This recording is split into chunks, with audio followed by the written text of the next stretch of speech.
Olá, pessoal! Vamos para mais um vídeo aqui no meu canal do YouTube e hoje eu trago para vocês um tema bem legal que é como fazer um relatório fisioterapêutico.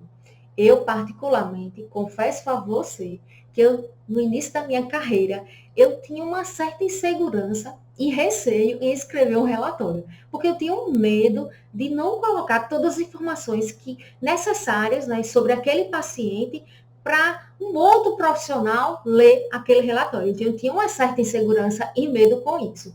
Por isso que eu resolvi gravar um vídeo, né, para compartilhar com vocês como fazer um relatório.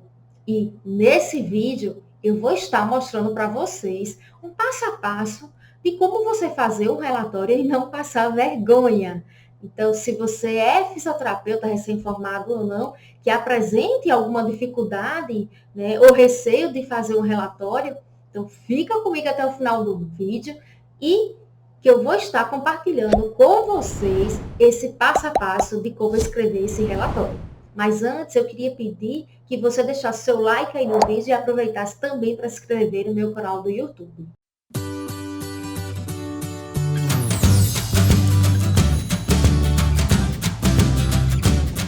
Bom, pessoal, além da nossa autonomia profissional, que foi garantida desde a regulamentação das profissões, os fisioterapeutas, eles também possuem a legitimidade para a emissão de atestados, relatórios técnicos, pareceres e laudos periciais, conforme dispõe as resoluções de número 464 e 466 de 2016, que foram editadas pelo COFITO, Conselho Federal de Fisioterapia e Terapia Ocupacional. E segundo as resoluções, essas resoluções que eu citei, o fisioterapeuta, ele é competente sim para elaborar e emitir atestado, relatório, pareceres, em razão das seguintes solicitações que eu vou falar aqui. Em primeiro, afastamento do ambiente de trabalho, para permitir que o tratamento fisioterapêutico ele seja eficaz. Um exemplo disso seria um afastamento de uma pessoa por uma fratura temporária, ou um tratamento de hernia de disco. Então, aquela pessoa necessita desse relatório para esse afastamento do ambiente de trabalho. Um laudo pericial, judicial, extrajudicial, previdenciário para pessoas com deficiência, por exemplo. Um relatório para readaptação no ambiente de trabalho, que pode ser proveniente de uma lesão laboral. E é muito comum quando um empregado sofreu uma lesão e precisa se readaptar no seu ambiente de trabalho. Então, nós, fisioterapeutas, também podemos escrever esse relatório, né, de readaptação. Também pode ser realizado um relatório para instrução de pedido administrativo de aposentadoria por invalidez, principalmente naquelas pessoas que apresentam uma incompetência laboral definitiva. Por exemplo, uma pessoa que sofreu uma lesão medular. Então, aí eu preciso fazer um relatório, né, de instrução de pedido, né, de administrativo de aposentadoria por invalidez daquele paciente, por exemplo.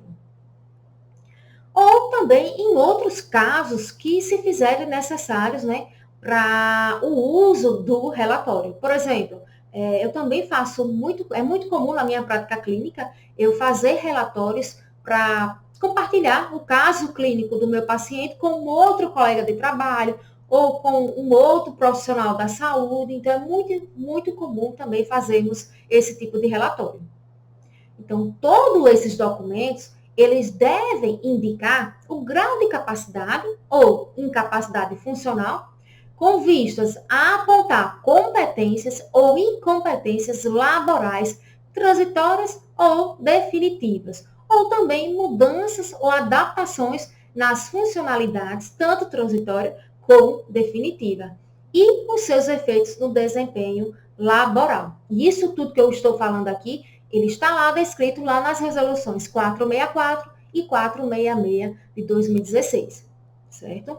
E nesse vídeo eu vou mostrar para você como fazer o relatório fisioterapêutico. Mas antes, eu quero que você entenda que o relatório, segundo a resolução do COFITO, que eu já falei, aí as duas resoluções, a 464 e a 466, é um documento que relata analisa e integra os dados obtidos durante a nossa consulta fisioterapêutica. Então, relate o que você avaliou, o que você diagnosticou, o que você tratou e quantos atendimentos foram necessários e também se o seu tratamento ele irá continuar. O modelo sugerido pelo COFITO e que eu também utilizo na minha prática clínica, no meu dia a dia, é o que eu vou compartilhar agora com vocês nesse vídeo. Mas primeiro, você deve iniciar o seu relatório descrevendo o nome do paciente, quando ele foi admitido no serviço, o local de admissão e quais as queixas do paciente. Como, por exemplo, o senhor ou senhora fulano de tal, um exemplo, José Santos, 28 anos, a idade ela é opcional. Geralmente eu gosto de estar colocando essa idade. Foi admitido para atendimento fisioterapêutico, por exemplo, no dia 10 de dezembro de 2020, no centro de fisioterapia, fulano de tal, ou na clínica fulano de tal, apresentando queixa de dor na coluna lombar. Aí, nesse momento de você colocar a queixa do paciente, você irá descrever os sintomas do paciente. O segundo passo é descrever o quadro clínico e o exame físico do paciente. Como, por exemplo, o paciente apresenta diagnóstico clínico de lombalgia ou lombocialgia ou qualquer outro diagnóstico. Se você quiser, você já pode estar colocando o CID da doença, como no caso de lombalgia, o CID é o M54. E aí, com o quadro clínico de dor na coluna lombar, onde você vai descrever agora a área afetada, e os exames realizados, quando necessário. Então, foi observado no exame de raio-x, de tomografia, ressonância, tal. Você pode estar colocando isso sim também no seu relatório. No exame físico, apresentou, aí você irá descrever nesse momento alterações na ADM, na força muscular, o resultado de algum teste realizado por você, principalmente aqueles testes especiais, ortopédicos, ou teste neurológico que você venha ter feito, né, o que você fez lá na sua avaliação fisioterapêutica.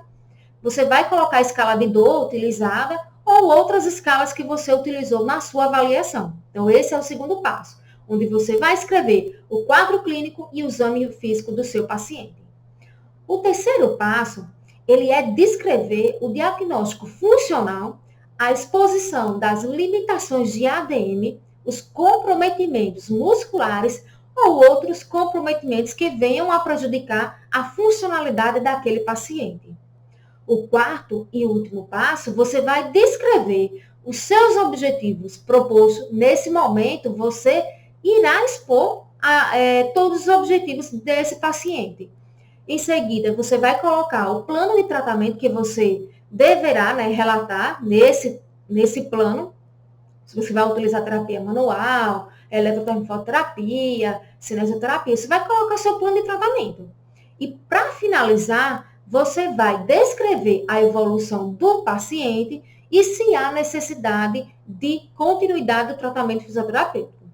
Você pode descrever também ainda nesse relatório os possíveis encaminhamentos para outras especialidades da fisioterapia ou de outra profissão que venha agregar a melhora do quadro clínico do paciente. E no final você deverá carimbar, assinar e datar. Bom, pessoal, esses são 4 passos bem simples que eu vos oriento na construção de como o seu relatório fisioterapêutico ele deve conter, né, todas essas informações que são necessárias,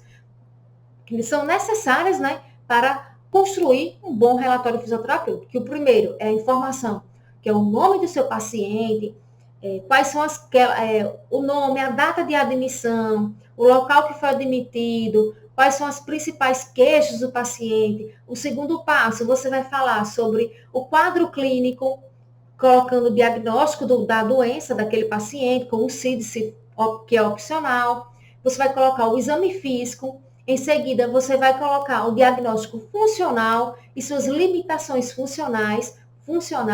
No quarto passo, você vai colocar os seus objetivos propostos, o plano de tratamento, a evolução desse paciente e se ele vai precisar continuidade ou não do tratamento fisioterapêutico e se vai precisar de encaminhamentos. No final, você encerra carimbando, assinando e datando. Então, veja, pessoal, que é bem simples, como fazer um relatório fisioterapêutico. Então, espero, pessoal, que vocês tenham gostado do vídeo. Muito obrigada e até o próximo vídeo. Tchau!